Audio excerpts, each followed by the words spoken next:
They're gonna let me drive it. Let's see how this goes. What's the biggest no-no so I know not to do it? What's the worst thing I could do? What you're about to see is footage that I shot myself in Iceland, and it was too good to not use. So bear with me while I pretend to be National Geographic for a moment here, guys. Since the beginning of time, mankind has been drawn to the wild. The untamed corners of the earth that test our courage, our patience, and our imagination. Vast landscapes carved by fire and ice remind us just how small we really are, and how much more there is still to explore. Last week, I found myself in one of the most dramatic places on Earth, Iceland. A land where volcanoes rise from the sea, glaciers stretch across the horizon, and waterfalls thunder into canyons carved over millennia. It's a place that feels more like another planet than our own. But as awe-inspiring as nature can be, it also challenges us. The further we reach, the more we realize our own 2 feet aren't enough. And so mankind created machines, tools designed not just for travel, but for survival. Machines built to go further, higher, and deeper into the unknown. And that's why we're here. This was my first time leaving the United States, so of course I played tourist most of the time. I loved going shopping and seeing what was available to buy, including this horse meat, for example. Can't really buy that where I'm from. And of course the vehicles. I loved riding in the Peugeot that our friends drove us around in. And naturally, I had to stop and balk at the overbuilt rigs that existed out here, but they weren't truly overbuilt because they actually needed these to get around, whereas in the States, most of the time, they're pavement princesses. Everywhere we went, I had to stop and look at these vehicles. Which leads us to the reason why we're here. We reached out to Arctic Trucks, and they said, hey, come on over, let's show you what we're working on. Arctic Trucks builds machines that are meant to go anywhere. They've set so many records, and together we're gonna dive in and see what they're truly doing behind the scenes, and even get a chance to take a truck out on an adventure. In Antarctica, we have a lot of operations. We've done like 440,000 kilometers on the Antarctica plateau. But right now I want to show you one kind of project or repeated job we have, which is basically bringing fuel into middle of Antarctica. So we make some arc, give them wind directions, and then they come out and they drop. These are 8 barrels, 1,600 liters.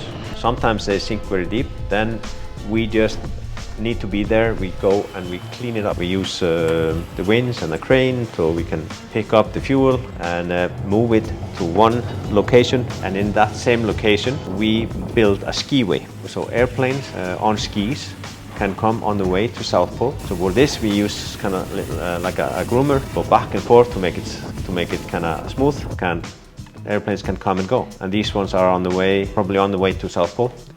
We are also doing route finding, going across areas which have crevices. Then we have a radar in front of us. This car is tied to another car with a rope, because if this one goes in, the radar, looking at the radar or the screen, is this guy, and he drinks a lot of coffee to keep his focus. Then this jumps over to a place where we have already had a crevice, have to back up, have to find another way. We are also doing for science, putting out sensors, seismic sensors and different things. So we are supporting different types of things in Antarctica, and I would say we have a pretty unique status. We are using about 5 to 10 times less fuel than the traditional way of doing it.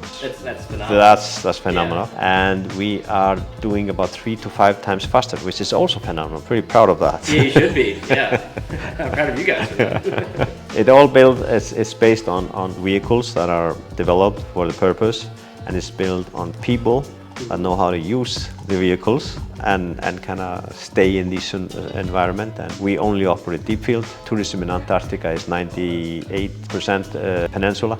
Okay. But our operation is deep field, so there are very few, also very expensive. Yeah, I can imagine, yeah. But we're trying to make it not so expensive. We can offer things that never been done in the world before.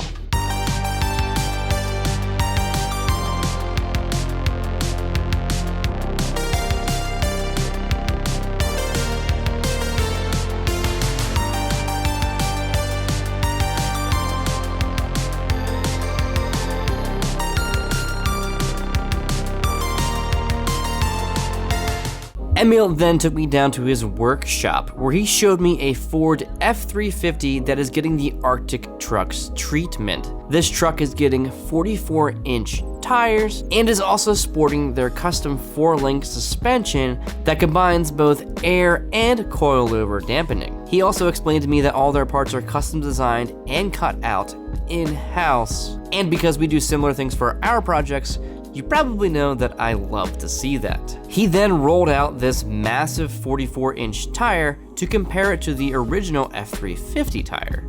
It's a pretty much bigger tire. It's built by Nokia, and we kind of put down the specification. Yeah. What we wanted. So the custom build it for you. Yeah. And it's always co-branded with us. Oh yeah, I see that. Yeah, it's name on it. It's the most efficient tire on the snow. Okay.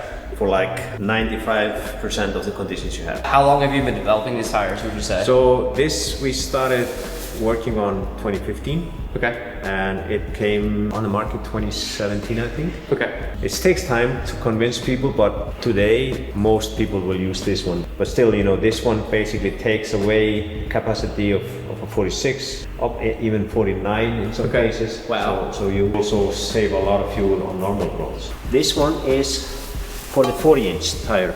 We have a clean, there's no valve, anything in here. Everything goes through the center. That is so cool that the air goes in here too, instead of on the actual lip. Yeah. And so this you can put together and take away, you know, on the glacier. Yeah. Without any big tools. Putting the tire in, putting the tire off. It's important to be able to service everything with basic tools, I guess, right? Yeah. When you're out in the middle of nowhere. Yeah. Well, we want to be able to use not beadlock. Okay. Yeah, I was going to ask about beadlocks. Yeah. Is there a reason to not want to use beadlocks? So it's another 7 kilos. And you get it only on outside. With this thing here, we can have a centerpiece that fits 350, 150, can fit Toyota. Yeah. Is it common to have like 3-piece wheels for off-roading vehicles? No. Yeah, I didn't think so.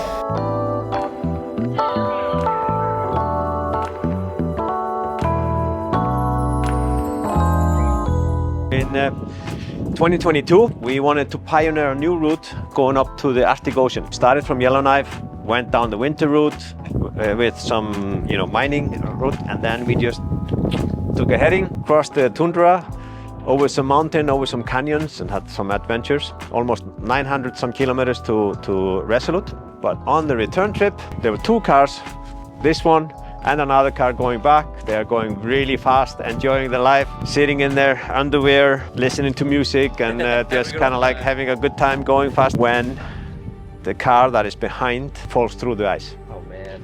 And they managed to get out, coal in the other one and stop that car, this one. And the other team gets out of the car, leave everything inside the car, the passport, the wallet, the phones, the computers, everything that you always think, but had the mindset of going up on the roof rack, picking out clothes. There you go. Because you are in the middle of Arctic, and you're gonna get very cold on the underwear. Yeah. So they managed to do that. The car went down. With the car, they had forgot both the guns, and they were in polar bear area. So they're like, how do we protect ourselves? So this car became their survival hub for the time being. But on the ice, the car that went down, we went 5 months later and picked it up. It was just laying in the ocean. This was a big adventure, but we managed to get the car up. So it ended quite well, but it was a big operation because this was in the middle of nowhere.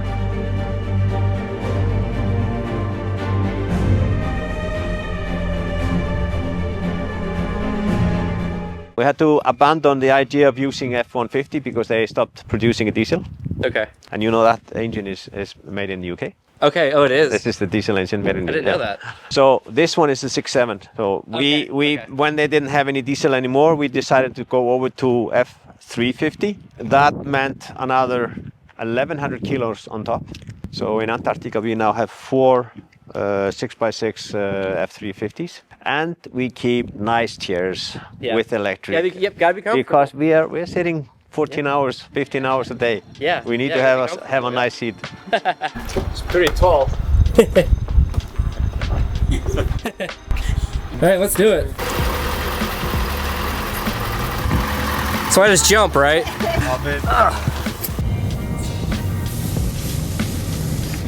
Got the panoramic sunroof even. All the convenience here.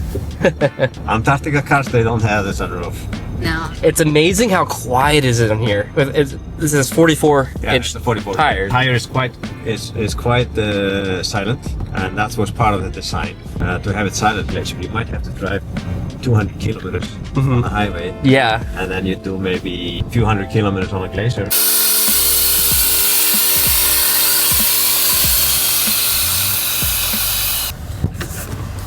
They're gonna let me drive it. Let's see how this goes. What's the biggest no-no, so I know not to do it? What's the worst thing I could do? Just drive. I'll see you quite quickly. Okay. How Yeah, just don't be afraid to correct me. You won't offend me. no. Wow.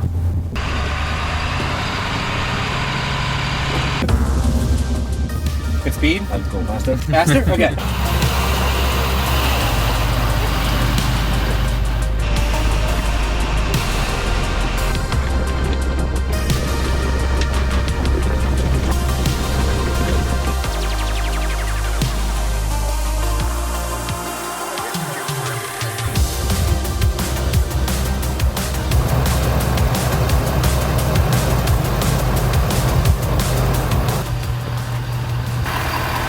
That is incredible. It just eats the bumps. You guys have not been enjoying this much. They say this thing is amazing. You guys have built something incredible. You guys definitely know what you're doing. It just goes. We use it.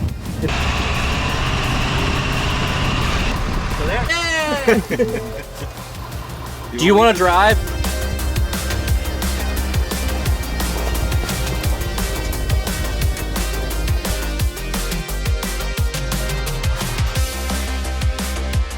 This thing is incredible, guys.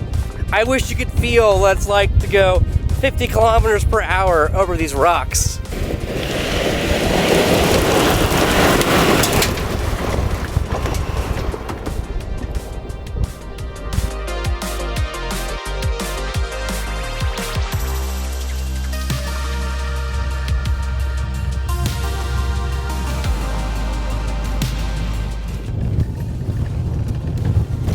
Looks like he's out for a Sunday drive.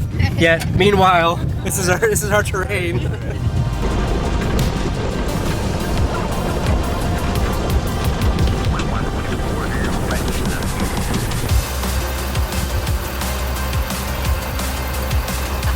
It's so big.